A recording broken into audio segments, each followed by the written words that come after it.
Hi hello നമസ്കാരം, ഇത് ആര്യാണ്. അപ്പളേ ഇന്നൊരു കൊച്ചു റെസിപ്പി കണ്ടിട്ട് വന്നാലോ? അതെ, ഇന്ന് നമ്മൾ ഇവിടെ ഉണ്ടാക്കാൻ പോകുന്ന യാദൂട്ടിന്റെ ഫേവറേറ്റ് സാധനം കേട്ടോ. മക്കൾക്കൊക്കെ ഇഷ്ടപ്പെടുന്ന ഒരു കാര്യ പൈനാപ്പിൾ വെച്ചിട്ടുള്ള മധുരക്കറി. വളരെ സിമ്പിളാ. അപ്പൊ നമുക്കൊന്ന് ഉണ്ടാക്കിയാലോ? വായു. നമ്മളിവിടെ എടുത്തിരിക്കുന്ന ഒരു പൈനാപ്പിളാണ്. എടുത്ത പൈനാപ്പിളിന്റെ തൊലിയും കളഞ്ഞ് കഷ്ണങ്ങളാക്കി കുക്കറിലേക്ക് ഇട്ട് ഇനി അതിൻ്റെ അകത്തേക്ക് കുറച്ച് കാശ്മീരി ചില്ലി പൗഡറും പിന്നെ കുറച്ച് മഞ്ഞപ്പൊടിയും ലേശം ഉപ്പും കൂടി ഇട്ടിട്ട് ഗ്ലാസ് വെള്ളവും കൂടി ഒഴിച്ച് ഒരു 5-6 ഫിസിലടിപ്പിക്കണം, പൈനാപ്പിളിൻ്റെ വേവ് അനുസരിച്ച് കേട്ടോ.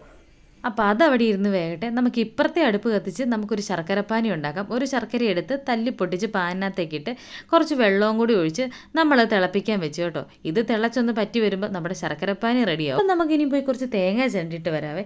തേങ്ങ ചിരണ്ടി അതിനെ ഒന്ന് ജസ്റ്റ് ഒന്ന് വറുത്തെടുക്കണം കേട്ടോ. ഒന്ന് വറുത്തെടുത്ത് അതിനെ അങ്ങ് മാറ്റി വെച്ചു. വേവിച്ച് വെച്ച പൈനാപ്പിൾ എടുത്ത് മിക്സിക്കകത്തിട്ട് ഒറ്റ ക്രഷ്. ഇനി അതിനെ നേരെ ഒരു പാനിനകത്തേക്ക് മാറ്റി വെള്ളം നന്നായിട്ടൊന്ന് പറ്റിച്ചെടുക്കണം കേട്ടോ.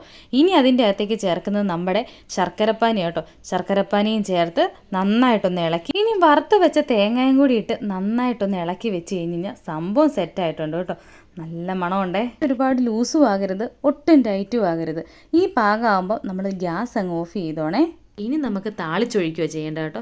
നല്ല വെളിച്ചെണ്ണയ്ക്കകത്തേക്ക് കടുകും വറ്റലമുളകും കറിവേപ്പില എല്ലാം കൂടെ അങ്ങ് താളിച്ചൊഴിക്കണം. ഇനി കുറച്ച് പച്ചമുന്തിരി ആട്ടോ വേണ്ടത്. നമ്മുടെ ഈ പച്ചമുന്തിരി ഇല്ലാത്തതുകൊണ്ട് നമ്മൾ കുറച്ച് ഉണക്കമുന്തിരിയും കാഷ്യൂം എല്ലാം കൂടി ഒന്ന് വറുത്ത് അതിൻ്റെ അകത്തേക്ക് ഇടുന്നുണ്ട്. അപ്പം നമ്മുടെ സിമ്പിളായിട്ടുള്ള മധുരക്കറി റെഡി ആയിട്ടുണ്ട്. യാദോട്ടൻ അടിപൊളിയായിട്ട് ഇന്ന് ചോറുണ്ട് കേട്ടോ. അപ്പൊ നമ്മുടെ വീഡിയോ ഇത്രയേ ഉള്ളൂ. നിങ്ങൾക്ക് ഇഷ്ടപ്പെട്ടിട്ടുണ്ടെങ്കിൽ കമന്റ് ചെയ്ത് ലൈക്ക് ചെയ്ത് ഷെയർ ചെയ്ത് സബ്സ്ക്രൈബ് ചെയ്യാൻ മറക്കരുത് കേട്ടോ.